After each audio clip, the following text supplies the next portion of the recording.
More on the story of why not to be a landlord. You're going to want to see this. Stay tuned.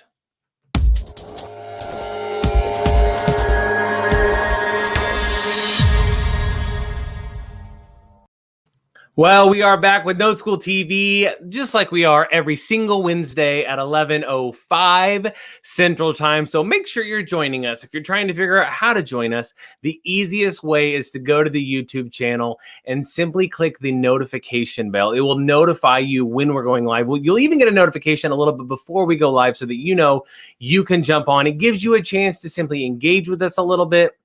Bring your questions and participate in the conversation instead of just being a bystander. If this video is valuable to you, we'd love for you to like this video so that we know to make more like it, right? Subscribe to the channel so that we are able to put out more and more content for you as you need it. If you're trying to figure out really what this is all about, maybe you're new to Notes or you're new to Note School and you're just trying to figure out what that next step is, go to noteschool.com/TV to learn a little bit more about what that could look like for you, right? And how to get involved. We are going to be having a very fascinating show today. I think you'll get a real kick out of this. But before we dive into it, let me remind you of two things. One, stick around at the very end. We're going to have an after party. It just simply allows us to have a little bit more informal Q&A with y'all and our guest who is awesome today, and just participate. Again, filling in the questions, right? Figuring out how we can provide you guys more content, more value as we go through. And the second thing before we get moving forward is we've got to start today with some of the hottest news.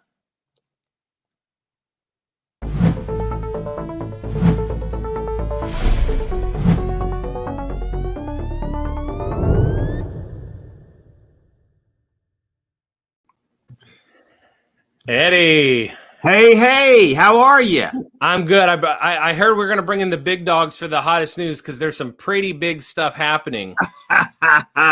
Well, Joe's a big dog, okay? He is. He is a big dog. No, the way that Note School TV always works is that there's a little group of us and we do it, and we all have a busy life in the business, and so some days that Joe's not here or I'm not here, and life goes on, right, Brian? That's it. So what's happened in the news today? Man, big story. It might be a little late because the moratorium on evictions is over June 30th, but it's pretty interesting. Federal judge here, if you can see my screen, federal judge makes a ruling that says that the CDC did not have the right. It didn't give the CDC the brand authority to impose the moratorium. And yet it happened. Yeah. So you're saying the CDC? Are you talking about the guys that Eddie, the food and drug guys? Yeah. They're the guys that set the moratorium where it says you can't evict a tenant. And you're saying, well, what did that have to do with anything? Well, it was a health risk, right? So anyway, what this really means in real life, for those of you that are landlords, what it really means is a lot of eviction courts have now opened up and are doing business and moving forward with evictions. And so, there are local municipalities, whether it's county or whether it's the city, there's some of those that have their own authority outside of the federal authority. And so they may not, it's not 100% that means it's going to open up. But Brian, I know in you and I's neck of the woods, this has made a big difference. Yeah, absolutely. And this is one of the interesting things we're going to talk about today is that for landlords, there's more than just this option of eviction, right? There's this whole other side of the world where you can be the bank. And we're going to talk about how these two worlds can kind of collide and be valuable for you as an investor. Yeah. So big news here. There are 10.25 million people. 10,250,000 people that are behind on rent. I mean, I don't know if you think that's a big number or not, but that's what, just so people get a sense of what that is. All right, some other news. So mortgage rates are falling. Wow. Do you see that, Brian? If 15-year mortgage dropped to 2.3%. Now that's a prime loan, right? Not everybody can get that loan, Sure. but that is pretty crazy news right there. Yeah. Pretty crazy news. So mortgage rates are dropping, and this is sort of where we are at in the market, guys. House prices are climbing like crazy. Mortgage rates are dropping, which makes people paying more for the house more doable because they're getting it at a lower rate. Yeah. And so so part of the reason for, of course, we all know the FOMO, right? We talk about it all the time, the fear of missing out factor in residential housing. And so I always tell people, if you got a piece of property and it's the one you need to sell, Brian, you've experienced that recently, right? Yeah. And if it's that one you need to sell, today's a good day to sell, Brian. Yeah, absolutely. I'm in the peak of the market sometimes is a risky business, isn't it, Brian? It really is, and it'll be fascinating in the after party if we talk a little bit more about this, because the rates dropping is supposed to be an incentive to kind of almost stimulate the economy a little bit. And when things are going like this and rates are going down, do they know something that maybe we don't know, right? Does the American public think that this is just going to continue forever, and are rates dropping because they're thinking, hey, it may not go on forever, right? So that's it. We can talk a little bit about that. So who's our guest today? Well, our guest today is coming to us from the beautiful state of Florida. I'm going to stop sharing the screen so I can see what I'm doing here. Got it. Let's see here. Yeah, I can see you again. So our guest today is named Mr. Chris Warren. He is from West Palm Beach, Florida, and he is got a great story. He is definitely a veteran, real estate investor, and really represents what I call a ninja in the market, guys that did a lot of these transactions. And we're just going to bring him on and sort of talk about kind of the flow of events that kind of happened in his life and relevant to some decisions he's made in the last year to reposition his business. So without further ado, welcome, Chris. Thank you. How are you? I'm doing great. How are you, Eddie? Everything good in Florida today? It's a beautiful day. Well, glad to hear that. Spent a lot of time down there in that neck of the woods myself, and I know how beautiful it is. Pretty cool place to live. So a couple of things, like just give us a little bit of a background, if you can, Chris, of like what your real estate and how your real estate business started. And I think it'll make sense as we progress as to kind of where you've now ended up. Okay. So I bought my first house in 2000. A nice house I plan to stay in for the rest of my life, not far from the beach. A couple of years later, I converted into a duplex and moved out and caught the bug then that I was going to start house hacking. So we were in a screaming market back then, 03, 04, 05. In Florida, the bubble burst in 05 when Hurricane Wilma came through. It was a little earlier than the rest of the country. But at that point, I had a handful of rentals that had more or less tripled in 3 years. The house I bought in 2000 was for $200. It appraised for $790 in 2005. I sold it in 2009 for $420 on the way down where it went below that. So I kind of got whipsawed in that market here and took a little bit of a breather for 10 years. Then when I decided to start investing again, I did it with an IRA. I bought a few small condominiums. I learned that there are some disadvantages to owning real estate in an IRA, some advantages, but more or less it doesn't make a ton of sense to use a tax efficient investment strategy in an already tax efficient vehicle. So I liquidated those and then started buying turnkey properties out of state. This was in 2017. My wife and I were both, working a lot of hours. I would say we had more money than time. And we studied the turnkey market and looked at all of I guess I'd say that was when I really began studying real estate and studying owning rentals a lot deeper. I poured a lot of time into it. I had an hour commute each way to work, and that was my university, all the books and podcasts. And I began moving my equity from Florida to Alabama because I could get a better return on investment. a higher rent to value ratio. I got out of hurricane insurance, which was definitely a big bite. In Florida, we don't pay income tax, so we pay extra property tax. In Alabama, it's the opposite. So if you live in a state where you have no income tax and invest in a state where you have low property tax, you get the best of both worlds. So I started building a turnkey portfolio by buying from other resellers. It aided me a bit because I was paying full price. Turnkey resellers get top dollar. Sometimes they're very much at the top of the market and there's not a lot of value add to put in there. Even still, that's the right investment for some people. Compare that to your 401k, I think it's still a good investment. But I decided to leave my job in 2018 and to go into real estate full time because I wasn't able to save up enough money to buy more than 1 or 2 houses a year. And I was running out of my 10 golden ticket loans, the 10 Fannie Mae loans that everybody can get.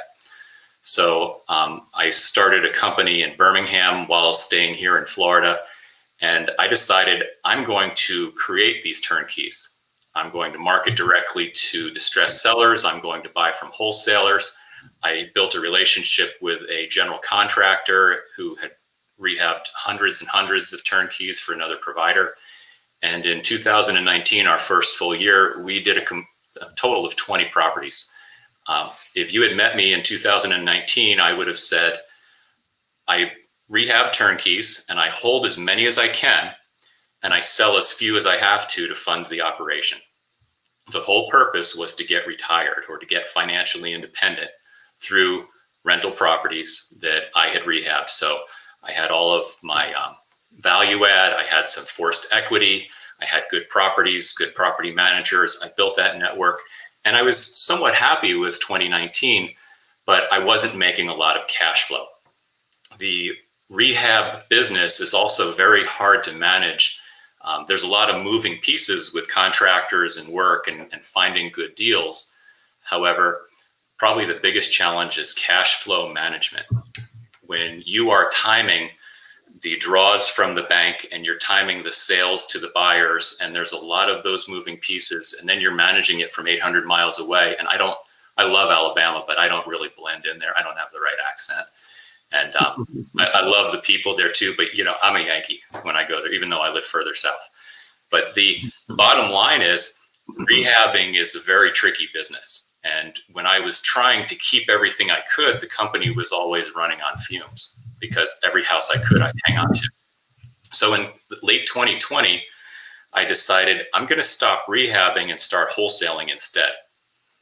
I met Ken Clothier, I joined Boardroom, I met a lot of fantastic wholesalers, and I learned quickly that that is a much faster, easier way to make a lot of cash and to control your supply line. So in 2020, I started building a team, and by the end of the year, I had 6 employees, and we did a total of 68 transactions.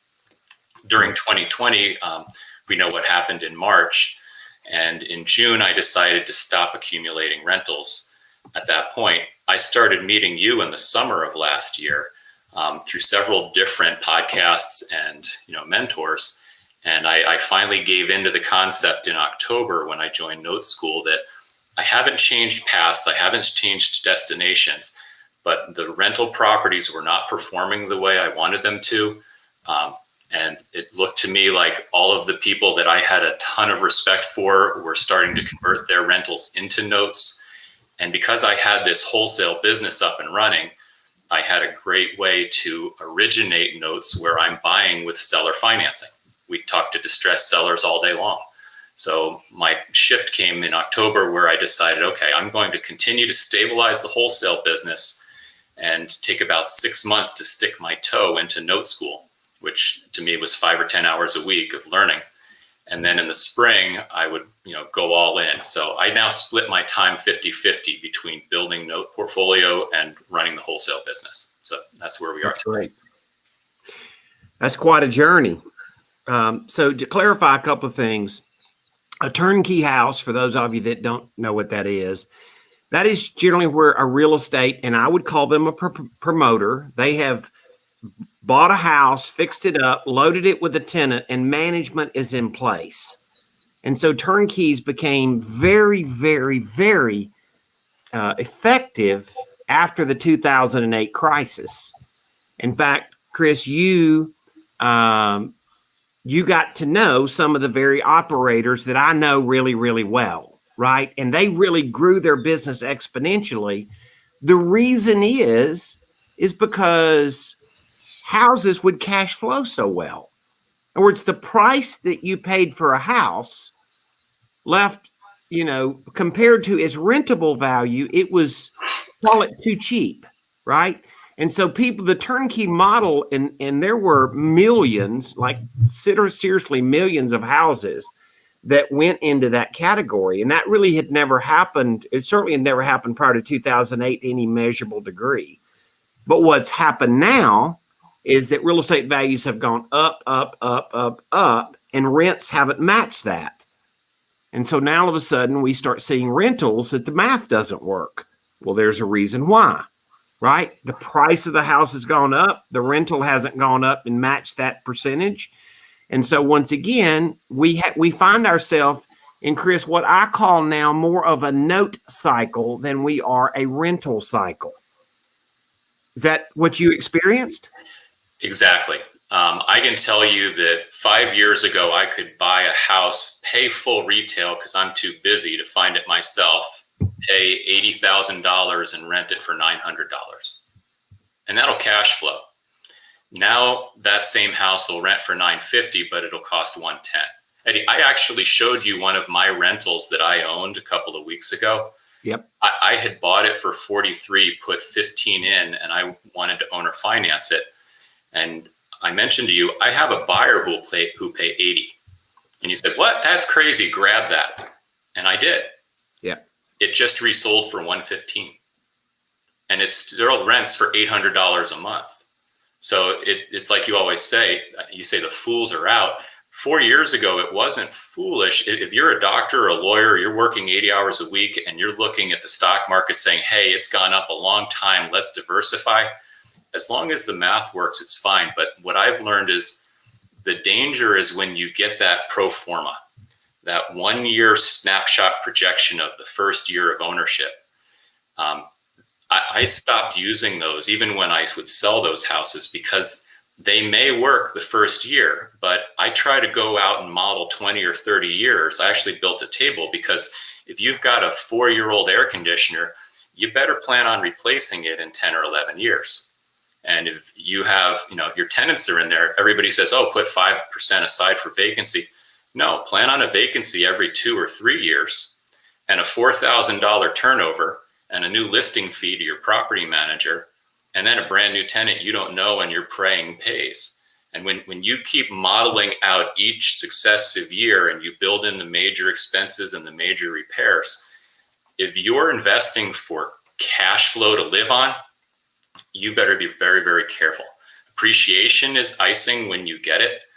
Depreciation, I like it today, but unless I'm 1031ing, I'm going to have to give it back one day. There's all the different things that people promote as a hedge against inflation, sure, but then you run out of good loans. So overall, I can tell you the disappointment I've had with my rentals is that there's not enough cash flow to get me into financial independence. I can brag about how many properties I have, but if I show you my P&L for 2020, it's disappointing. And that's why I think the note cycle begins now. So Chris, how many rentals did you have in 2020? There were 17 properties with 30 doors. So more duplexes than not. Yeah, I have 3 fourplexes, a triplex, and a duplex, and the rest were singles. So you have 30 doors that people rent, 30 front doors. Before I started to sell them, yeah, that was 2020. All right. And so you're a pretty savvy guy. I suspect you're not guilty of overpaying, or you didn't owe more than they're worth in today's market, right? I owed 1.18 million and have a market value of 1.65 million. And that's my equity. And that is because I was buying them directly from distressed sellers and rehabbing them myself. So that seems good. You own a business, right? Correct. And you managed them. No, I have property managers in Alabama. Okay, so you had them managed, but you're still managing the managers, right? Correct. And that is not passive. And you're not a rookie. No. I mean, you know way more than the typical guy that owns 4 or 5 rentals. Probably, yeah. So how much money did you make last year? Well, on my profit and loss for the umbrella company that holds all of the LLCs with rentals in them, the accountant gave me a $35,000 gain on the profit and loss. So I gave it back and I said, I don't see it. Now tell me how much I cash flowed. Take out the ones I sold, take out the depreciation, take out the repairs on the new ones, and just tell me what the true cash flow would have been without, the new transactions. If I had the same houses at the start of the year that I had at the end of the year, income minus expenses. So on 30 tenants last year, I made a total net profit of minus $438 for the year, which is less than the tax return cost to file. Now, by the way, disclaimer here, Chris said I would like to share this with the audience because I'm such a believer in this. So don't feel like I'm that kind of an interviewer will ask these, terribly imposing questions that are inappropriate. So Chris, thank you for sharing that, because I think a lot of people just don't really know what it looks like. We know what the headlines say, right? We know how things sound. And so you started on a path of realizing, man, Eddie, if I owner finance these houses, I could turn something that's breaking even into a heck of a good cash flow. Well, I can tell you that when I thought about 2020, multiply 17 properties by the number 12 months in the year, and that's how many times my loans got paid on time. So if I'm sitting at a card table, I want to get out of my chair and get into the banker's chair, because that guy got paid. He made his money. His pro formas came true. The property manager got his money. All the contractors got paid. Everything got equal except for me. And, I tell people, if you want to start buying rentals, you have to buy them very, very well. And don't do it unless you're committed to getting 10 of them as fast as you can. Because if you don't have 10 rentals, you're not going to make money. And they better be 10 great ones. So, I'm very connected with a lot of masterminds, a lot of the high volume wholesalers, turnkey providers. I've been in that circle a lot, right? For a long time. I was at a high-end mastermind back a couple of months ago, and probably the best list guy in the business, a guy that you happen to know, one of the best, considered to be the best list analyzer in the business. And he said what he had discovered is the guy that owned 6 rentals was not buying his 7th. Mm-hmm. The guy that owned 1 rental or no rentals was outpacing the seasoned landlord 20-1, meaning that the newbie is buying 20 properties before the old seasoned guy buys 1. And so I think the math that you're relating to us is probably the answer to the equation, because I thought it was really funny. You said ignore the pro forma, essentially meaning there are surprise invoices at every rental, right? Yeah, and you can tell yourself you're putting reserves aside. A good pro forma will say, put aside repairs, put aside vacancy, and put aside capital expenses, and put aside 6 months reserve. I say model out 20 years and then find out, include those times of vacancy and the new listing fee, and put all those things in, because a listing fee is 1 month usually. A turnover is not 5% of the rent. It's easily $4,000. And if you do that every 2 years, that is all your cash flow over the 2 years that tenant was there. Every 2 years, you get taken back to zero. So it's not the thing with a pro forma. It might be correct, but it's only for the first year. And so many people have bought with that first year projection. And by year 5, they're calling me saying, I want out. And those are the houses that we snap up and then turn around and resell right now. Yeah. I say this a lot, but it's way cool to hear you say it. Right. I mean, like people really think that they want to go do this. And so if you're listening today and you're thinking, well, man, you're kind of discouraging, Chris. No, what you're saying is it as the market has increased in price, you found what you think is a higher cash flowing, safer end of the market, which is the note side of the market. Yeah, there will be a time when I start accumulating rentals again. Yeah. If I went back in time 10 years, I would, knowing what I know today, I would have accumulated a lot of rentals 10 years ago. 100%. I just think there's a time to shift with the market. I mean, when I was in the stock market, I was buying index funds and leave them and still, I'm like watching paint dry, don't try to time it. So I kind of resist being a market timer in the stock market. But over here, I mean, it's not that much timing when you realize, look, rates are where they are, the economy's where it is, prices are going. Then you always show the number of loans available, the amount of money that's going into the lending pool is dropping.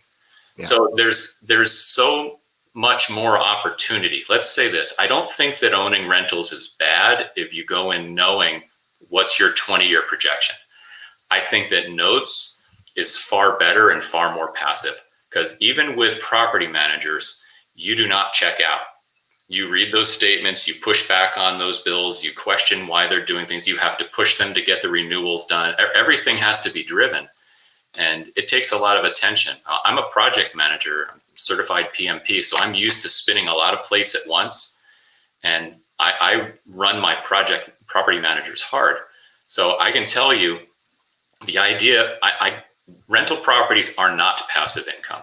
They're very engaged, and notes, I think, are much more.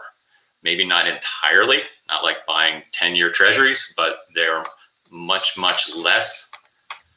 Let's say they're much more passive than rentals. And definitely I see that as a higher return option. If I sold my rentals and took the equity that I described before, the 1.6 million and 1.1 million, and I just cashed that out, and I had that $500,000 after taxes and everything, and I took that and I bought notes at full retail value, I would do better than I would holding those houses as a rental. That would be a good move right now. However, if I can originate notes and I can buy them at a discount on your platform, now I'm coming out even further ahead. You have a great perspective. So I want you to stay around just a little bit. We've got some questions to answer. I got a couple of questions we just didn't quite get to because I wanted to kind of get your story out, but we will get to you, Gary, in the after party for sure. And if you can stay around a little bit, we got a few questions to answer about some specifics and even about your wholesaling business a little bit and how you tie that with notes. But we got to bring on Brian and to talk about our sponsor. And then we'll see you guys here in a little bit.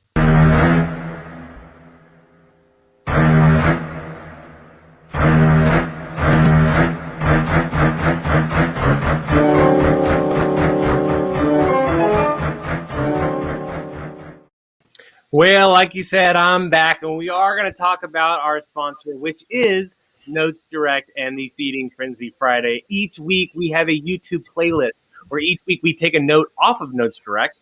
And Scott Tyler, a veteran in this business for decades, and I simply talk about the details of that note and really to help better educate you on really what you're looking at, help you take those steps to better master your due diligence, to figure out if this note is for you or not for you, so you can have the confidence to click that buy button and get going on building your wealth. Next week, we've got a great show. We actually have Tom Akey.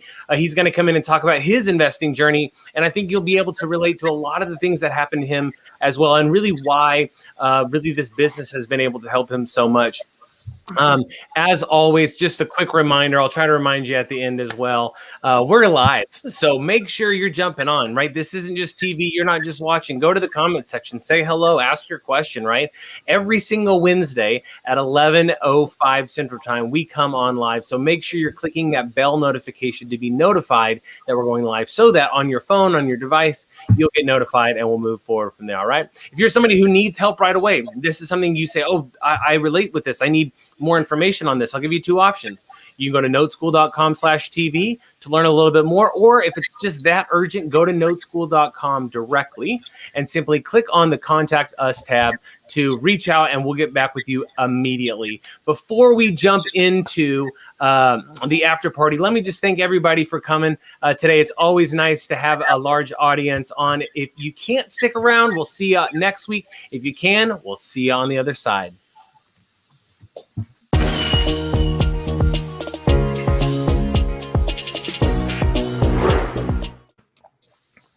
Well, we are back. Chris, thanks so much for jumping on, man. You're welcome. Really appreciate it. It's always nice to kind of see this level of engagement too, because what you're saying is something that I think a lot of newer investors, right? You see the ideal picture of rental properties, right? You even read these books and you're like, oh yeah, that sounds great. I can build my wealth.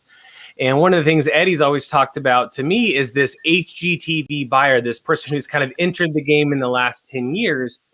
They see it from the standpoint of like this light bulb moment, right? Like, oh, in 30 years, it'll be the best decision I ever made, right? But what they don't realize is, like you said, it's really that first 1 to 5 years. It's getting that point to where the rents have actually gone up enough, and the appreciation might have happened to where you can maybe pull some cash out. All these little variables that can make it start to look a little bit attractive. But I love your suggestion about modeling it over 20 years. Because that brings so much clarity to whether this is a good investment or a bad investment. And I think if more investors started looking at it that way, instead of I can get $200 a month, man, they wouldn't end up in this hot water and end up panic selling. Yeah, that's exactly right. The $250 a month, what's your freedom number, and divide 250 into that. As soon as you have that many houses, you're free. Yeah. It's really not that way. So I wanted to talk a little bit about kind of the shift. We got a little echo here. I don't know if we can fix that, but I want to talk a little bit about your shift, because you went from originally just a passive investor buying turnkeys from other providers, and then you started supplying turnkeys, and you happen to be supplying turnkeys to people that I also know. Right. So you were buying turnkeys from people that I know, and then you started providing turnkeys from some other people I know. And then you said, the construction management and all those things just made that a really thin margin business. And then you said, well, look, I've been very exposed to some great operators, and I'm networked, and I'm going to add my wholesaling business. So we had a question earlier, because you mentioned your wholesaling business, and we have a lot of people that come to our audience that, are in the wholesaling business, and they said, well, how in the world would you add notes to your wholesaling business? So let's talk about that for a second. What is that? How would you do that? You are the master at that. You came into several wholesaling masterminds that I belong to, and you presented that as, look at your garbage can leads. You're buying low cash now. You're selling as fast as you can for as much as you can. And all of the people who say, no, I'm not going to give you your low cash offer, pretty much go in the garbage can. And as a wholesaler, when you're able to go to a person and say, look, I know the full market is 100, and if you want to fix it up and take it to a realtor, you'll get 100. Might take a couple months, might lose a buyer or two with bad financing. A lot of them fail, but go get full market with a realtor if you have the money to fix it up. I'm an investor. I can give you this discounted price. I have to deduct the rehab cost, and I have to put a profit in there. So I can only give you $55,000. And that's how much really all of the other wholesalers are going to be. And then you build rapport and you close on that. And you're looking to assign that house to pretty much a rehabber. A rehabber, they want to be no more than 70% of the after repair value with their purchase and their rehab. So the rehabber might say, okay, all fixed up, it's 100. I can't be over 70 when I'm all in. Chris, I need it for 60 with 10,000 in repair. So now I'm making a $5,000 fee. That's the wholesale business. But the wholesaler that's passing up on the deals where the people just say no, you're able to now go to them and say, I'll tell you what, let's take your full market value. We'll minus your 10,000 in repairs. Now we're at 90 and you got it. I'll give you the full price. I could even give them the whole 100. I could even give them 110 as long as I get the right terms. So if I can get that with zero down and zero interest and payments for 20 years, I would take that at full market value.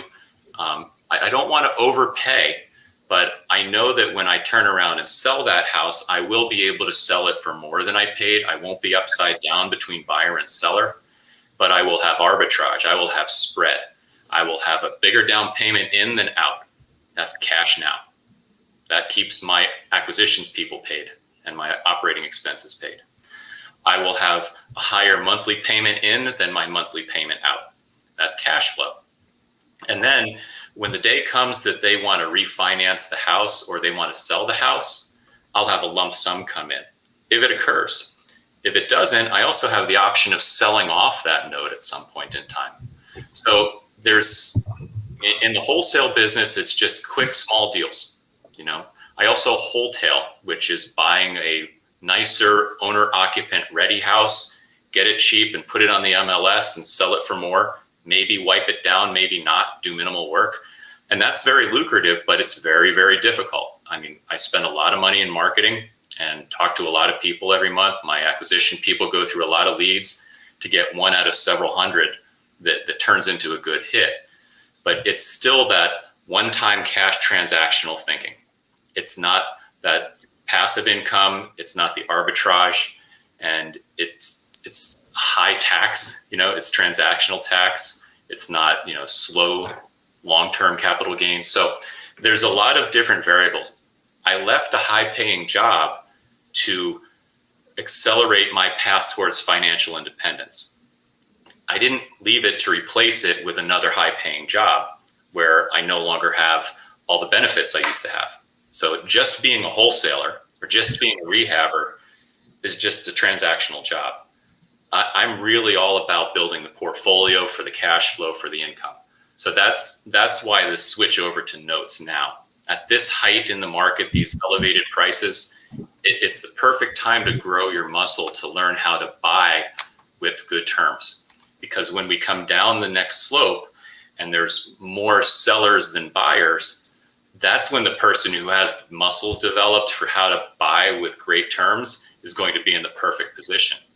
It's really hard to do right now, but a lot of the people who buy from wholesalers won't need those wholesalers when we're in a different market. They'll be able to buy direct, and then the wholesale business can take a little bit of a headwind. Right. And I think that this ties in well to, I mean, what Gary's talking about is, can wholesaling obviously get you basically more deals? And you explain that. And there's another question too that JR asked, that he said, is the volume of entrepreneurs engaging in this reaching a critical mass where it's no longer viable for a new investor? I think this is actually the exact reason why you have to acquire this skill set, because what Chris was saying about pricing is that sellers want this high price. Sellers want crazy prices. And Chris is now saying, I have an opportunity to be able to give you that price. And so simply by having a skill set that other investors don't have, you have less competition. That's the game changer for the wholesaler, for the person who's trying to make that transactional income. When we make an offer to a person, it's been a little challenging with my team. And now that I'm fully into focusing on converting it into a note-based buying business, all they were doing was offering cash. Mm-hmm. And when I said to them, look, if they don't take cash, then give it to me and I'll go to owner financing, they didn't get that. You know, it was very hard to take that seller and say, okay, you're a trash can lead. I'm going to go hand you over to my manager who's going to talk to you about terms.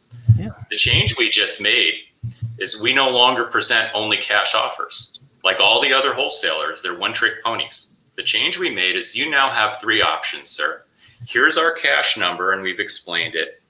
Here is a medium-sized number with, a couple percentage points in 20 years, little down payment.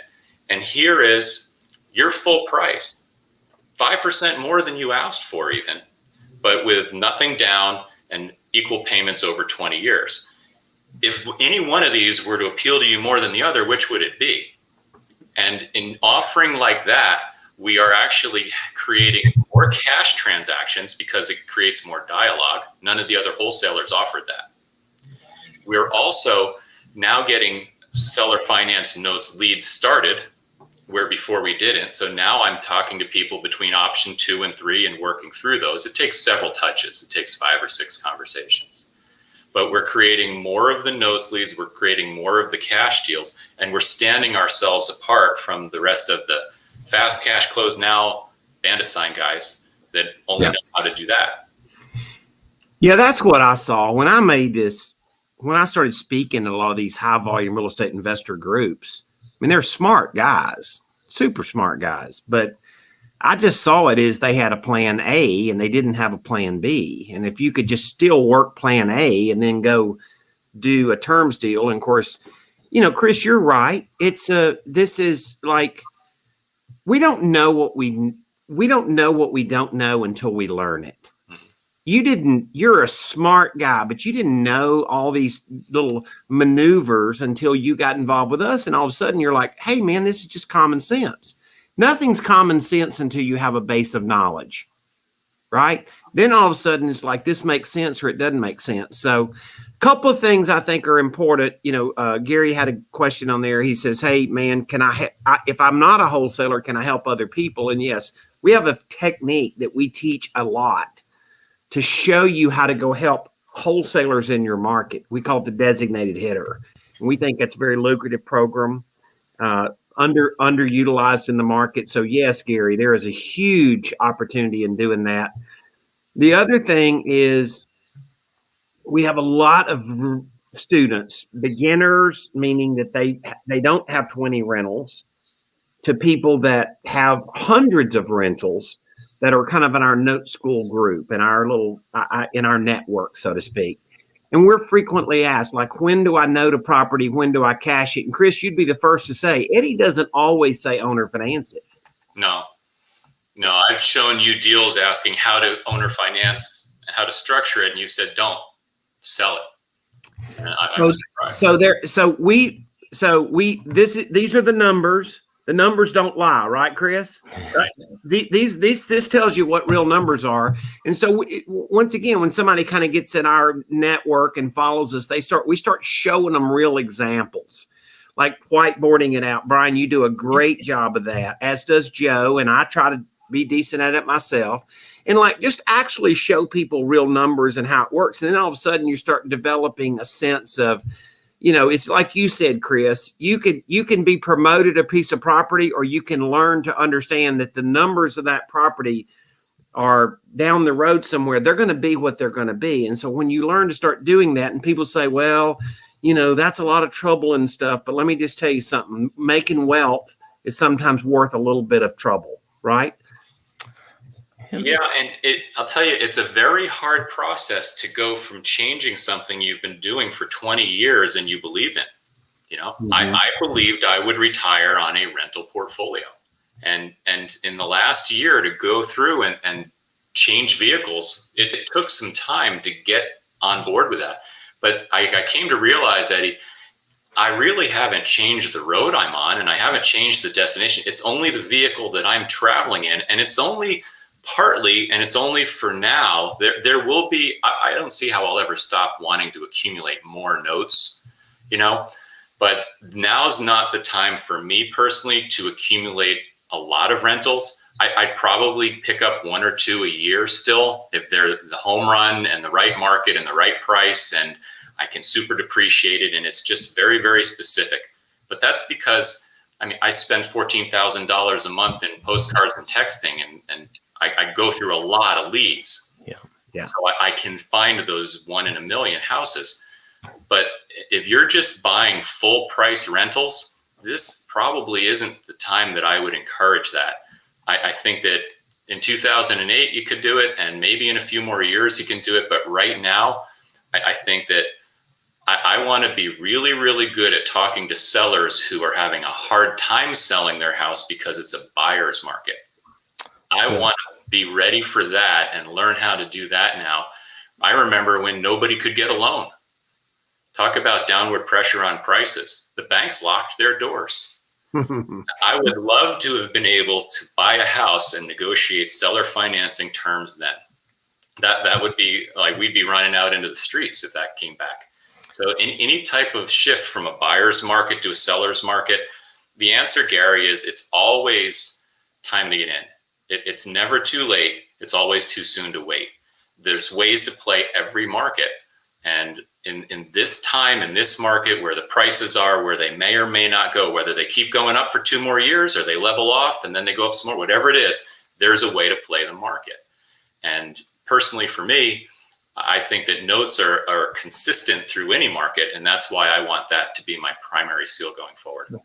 I love that. Well, as we kind of wrap up, Chris, thanks so much for joining us. We're out of time for today. I just wanted to quickly mention a couple of different things to Gary and JR. There were several questions about designated hitter and really how does this work for your newer investor. If you haven't already, I actually teach a 1-day class for Note School that really gets into some of those concepts. It actually gives us a whole day to give into it. And if that's something you're interested in, you can go to noteschool.com/FFF, and that will allow you to be able to dig more into this and spend some time with us. Tyrone had a question about what happens if the homeowner passes away. We'll get back with you. The bottom line is you're going to be fine. You're the bank, right? So you're going to get paid off. That's what you got to know. But thank you, everybody who joined us. I really appreciate it. Thanks for hanging around in the after party again, Chris. Thank you so much, Mr. Speed. Always a pleasure, my friend. We'll see each and every one of you next Wednesday at 11:05 Central Time. We'll see you.